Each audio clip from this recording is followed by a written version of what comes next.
I know you guys want to hear me talk about this. Cables. Such an interesting topic for many of you guys. As a matter of fact, some of my best performing videos are related to cables. Today, I'm going to be talking about which cable is, in my system, the most important cable and the least important cable. Should you guys be spending a lot of money on what I consider the least important cable, even in a system like mine? Well, if you want to know the truth, you need to stay tuned and find out.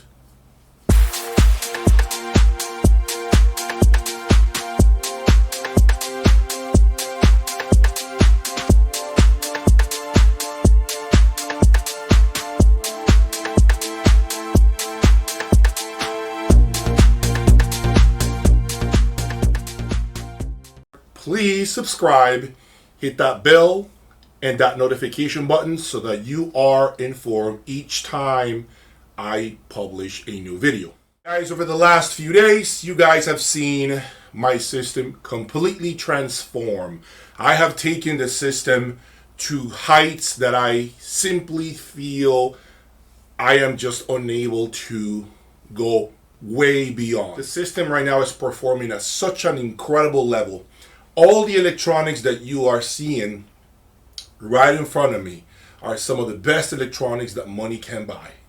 So my experience with cable will come from a highly revealing system, from the feedback that a highly revealing system is giving me.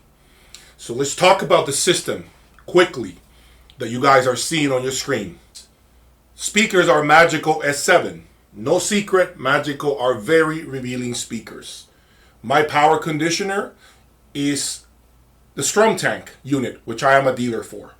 You got the Boulder 2110 line stage.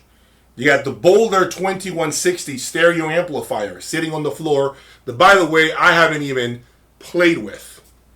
First time out of the box, brand new. You also got the Boulder 3060 stereo amplifier. You got the Boulder, the GOAT, the best line stage I've ever heard, the Boulder 3010, as well as my two music servers, the Takeo Extreme and the Render N30SA. My source is the MSB Select 2 DAC. The feedback that I'm about to give you guys right now is feedback that deals primarily with a digital system. I don't have a turntable yet, so everything that you are going to hear me articulate about the importance of each cable has to do primarily with an all-digital system. Let me make sure you guys are clear on that. Let me get right into it. In order of importance, to me, the most important cable, period, based on what my system is communicating to me, happens to be speaker cables. These are Griffin Vanta series speaker cables. Okay? To me, it does not matter how good the rest of your cables are.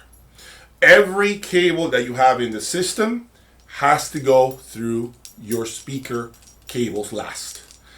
And if your speaker cables are terrible, crappy, if you're slinging LAN cords for speaker cables, in my opinion, no matter what you do to the rest of your system, you can have the most expensive power cords. All that will be negated by poor speaker cables. For me, it is the last point of contact before the music comes right through your loudspeakers. This is one of the reasons why I believe speaker cables are the most important cable in any system. Now, some of you guys may have a difference of opinion, and that's fine, but I'm only talking about my experience here in the lab. Every time I have attempted to put more expensive cables elsewhere and went the cheap route with speaker cables, this made the biggest difference. It had the greatest impact, positive or negative, in the entire presentation. If I use crappy speaker cables, the presentation got small, lean, not enough bass, somewhat glassy, somewhat unrefined. Everything just falls apart, regardless of what I have elsewhere when it comes to cables. So if you are looking to spend your hard-earned money, and that is going to be in the form of a cable, guys, you do cables, speaker cables first. This is what you do first. Speaker cables first. The next cable in the order of importance, the one that follows the speaker cable, are power cords. Now, some of you guys may say that power cords are actually more important than speaker cables. I 100% disagree. I can tell you that my Boulder 3060 with a stock power cord sounds phenomenal. But if I use crappy speaker cables on that and an upgraded power cord on the Boulder 3060, which I do have, by the way, I do have a transparent upgraded power cord for the Boulder, the system does not sound any better. It doesn't. It doesn't. So power cords to me will enhance the presentation to the best of their ability only if what follows are amazing speaker cables.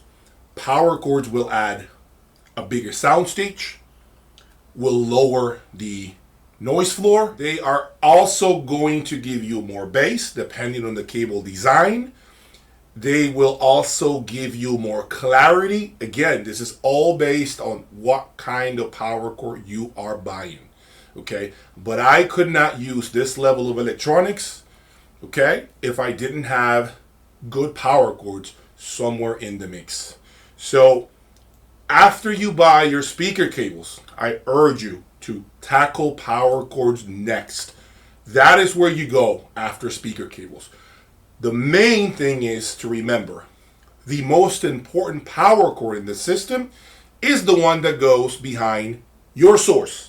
So when you buy your first power cord, make an effort to place that power cord, that first upgraded power cord, on your sources, okay? That's where you start. It's not on the amps. Then you move on to the amplifiers. After the amplifiers, you begin to do the preamplifier, you begin to do your music servers, you begin to do other pieces of your system, okay? But the first two devices that need upgraded power cords are your source and your amplifiers. Remember that. The next cable, the third most important cable, in my opinion, are interconnects. Yes, XLRs or RCAs. Now, I have tried this exercise in many different ways. And I try to convince myself that XLRs are more important than your power cords and your speaker cables, and I fail miserably, guys. They are very important, but I believe they are only very important after you have inserted power cords, quality power cords, and quality speaker cables, okay? I can't really articulate as to why they don't make that drastic of a change. Yeah. I don't really quite understand why that is, guys, because I have put average cabling throughout the rest of the system and got my expensive XLRs.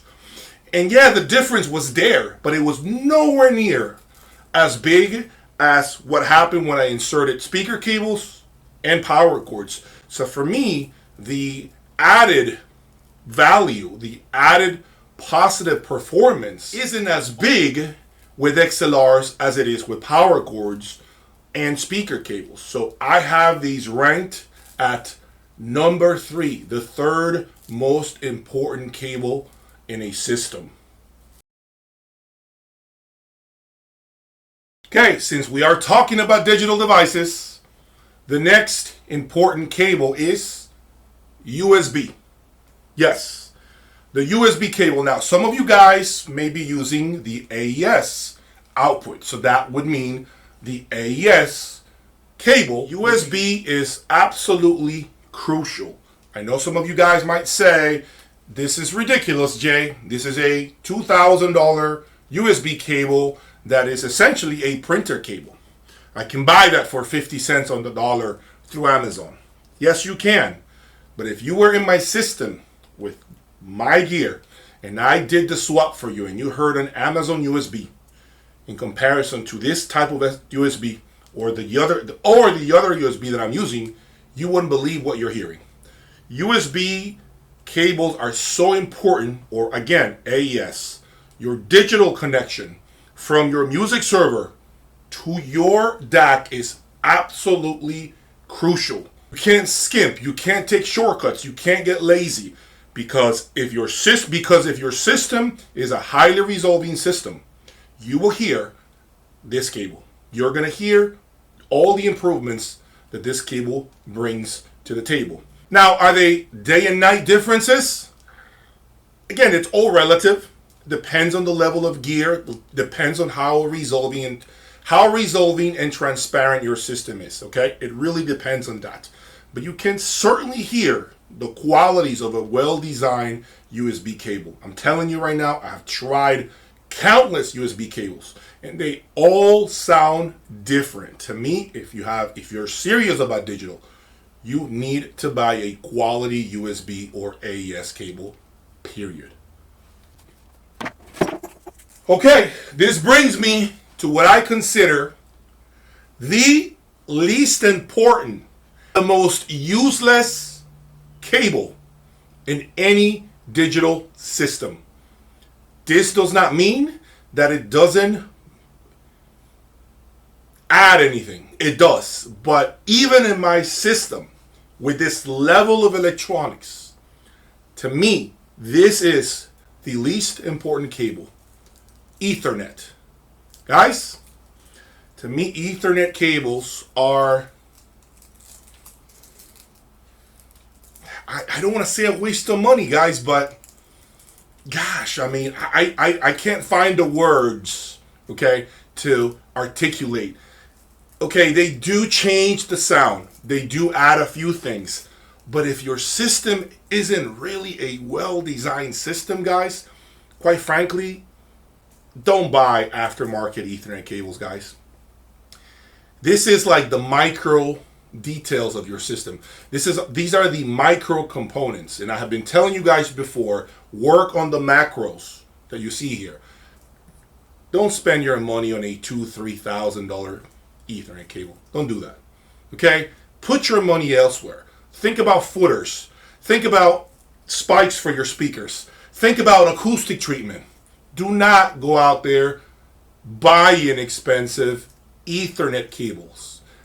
Even I was just listening yesterday to my system with a stock Amazon Ethernet cable connected into my music server, and I switched over to the Shunyata Omega, and yeah, there was a difference, but it's not a difference that I can honestly say, oh my God, I cannot live without this. And yet, $2,000, $3,000, it's very minute, guys. It did have a positive improvement. Yes, it did, guys, but it's not something that you're going to be like, oh my God, I can't believe the difference. And in case you are doubting what I'm saying, again, take a look at my system. Nobody can say that my system is not a top-notch, highly resolving system. And even at this level, over $500,000 in here, an Ethernet cable, in my opinion, comes in last when it comes to giving you the most bang for the buck or presenting you with a significant improvement in the presentation of your system. Okay? So you guys are getting it from me. Just so you know, do not embark on buying expensive Ethernet cables unless you really have money to burn, you're simply tired, you got a couple of $1,000s in your pocket, and you need to do something with it, then go ahead and buy the Ethernet cables. Else, continue to stick to a normal stock Ethernet cable. Call it a day. Okay? I am going to continue to use the Shunyata Omega because my OCD tells me, Jay, you've done everything, and why are you going to skip on the final step? So I'll go ahead and insert this back into my system. But for the rest of you guys, the majority of you all, skip it. Stay with a stock Ethernet cable. You're hearing it from me, Jay, and I know a thing or two about this hobby. So hopefully you guys enjoyed this video. I hope you guys want more content like this. I appreciate your support. Please continue to follow me and subscribe. Peace.